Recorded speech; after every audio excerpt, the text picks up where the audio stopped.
আমরা দেখেছি কিছু কিছু শিক্ষক তারা ছিল পার্ট টাইম শিক্ষক এবং ফুল টাইম রাজনীতিবিদ। এই ফুল টাইম রাজনীতিবিদ যারা ছাত্রলীগের এই নির্যাতনকে প্রতিনিয়ত প্রশ্রয় দিয়েছে, তাদের বিরুদ্ধে আমাদেরকে চতুর্থ চার্জশিট আনতে হবে। ক্যাম্পাসে গত 16 বছর ধরে যারা শিক্ষার্থীদের মত প্রকাশে বাধা দিয়েছে, দ্বিমত প্রকাশ করার জন্য যারা ঘন্টার পর ঘন্টা নির্যাতন করেছে, শিবির সন্দেহে যে কোনো নির্যাতনকে যারা রাজনৈতিকভাবে জায়েজ করেছে, তাদের বিষয়ে আমাদের কি সিদ্ধান্ত হবে সেই বিষয়টি আমাদেরকে এই মঞ্চ থেকে স্পষ্ট করতে হবে। আমরা দেখেছি ইতিমধ্যে কিছু রাজনৈতিক দল যারা গত 16 বছর ধরে নির্যাতনের খড়গ ক্যাম্পাসে জারি রেখেছিল, তাদেরকে মাফ করে দেওয়ার একটা প্রবণতা তারা দেখাচ্ছে। আমরা তাদের কাছে প্রশ্ন রাখতে চাই, তারা পাবলিকলি এ পর্যন্ত মাফ চেয়েছে কিনা, যাতে করে আপনারা মাফ করে দিতে পারেন। এবং আপনাদের এই ম্যান্ডেট আছে কিনা আমাদের শিক্ষার্থীদেরকে তারা 3 ফুট জায়গার বিনিময়ে আমাদের মেরুদণ্ডে বিক্রি করে দিয়ে তারা আমাদেরকে রাজনৈতিক প্রোগ্রামের সমাবেশ করেছে, আমাদেরকে দাসখত বানিয়ে তারা আমাদেরকে ক্যাম্পাসগুলোতে ছাত্রলীগের, আওয়ামী লীগের আমাদের প্রোগ্রামগুলোকে বাস্তবায়ন করেছে। সুতরাং তাদের সম্পর্কে আমাদের সিদ্ধান্ত নিতে হবে।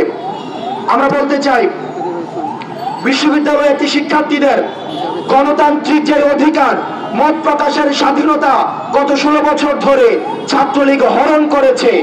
আমরা চাই এটি তাদের বিরুদ্ধে প্রথম চার্জশিট আকারে আমাদেরকে মামলা করতে হবে। দ্বিতীয়ত, শিক্ষার্থীদের ন্যূনতম যে মানবাধিকার রয়েছে, থাকার জায়গা, শিক্ষার জায়গা, খাবারের যে অধিকার, সেটিকে হরণ করার জন্য তাদের বিরুদ্ধে দ্বিতীয় চার্জশিট আনতে হবে।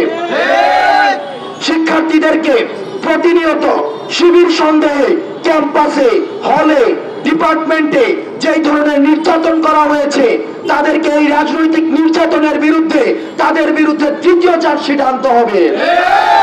চতুর্থত, আমরা দেখেছি কিছু কিছু শিক্ষক তারা ছিল পার্ট টাইম শিক্ষক এবং ফুল টাইম রাজনীতিবিদ।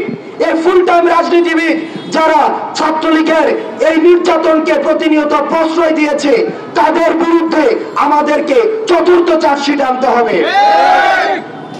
যারা বিশ্ববিদ্যালয়ের শিক্ষার্থীদেরকে প্রতিনিয়ত তাদের যে মানবিক এবং যেই ধরনের আমরা সাইকোলজিক্যাল যে ট্রমা রয়েছে, ট্রমার মধ্যে প্রতিনিয়ত গত 16 বছর ধরে যেতে হয়েছে, এবং সেটির জন্য ছাত্রলীগের বিরুদ্ধে, আওয়ামী লীগের বিরুদ্ধে এবং তৎকালীন প্রশাসনের বিরুদ্ধে আমাদেরকে পঞ্চম চার্জশিট আনতে হবে।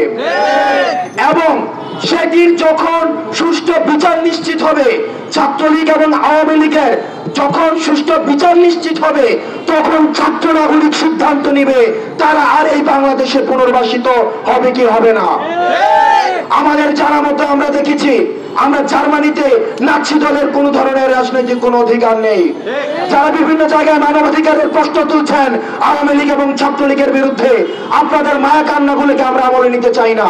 সুতরাং আগে ছাত্রলীগের, আওয়ামী লীগের বিচার নিশ্চিত হবে, তার পরবর্তীতে আমাদের অন্য কিছু সিদ্ধান্ত। বাংলাদেশ চিরজীবী হোক, ইনকিলাব জিন্দাবাদ।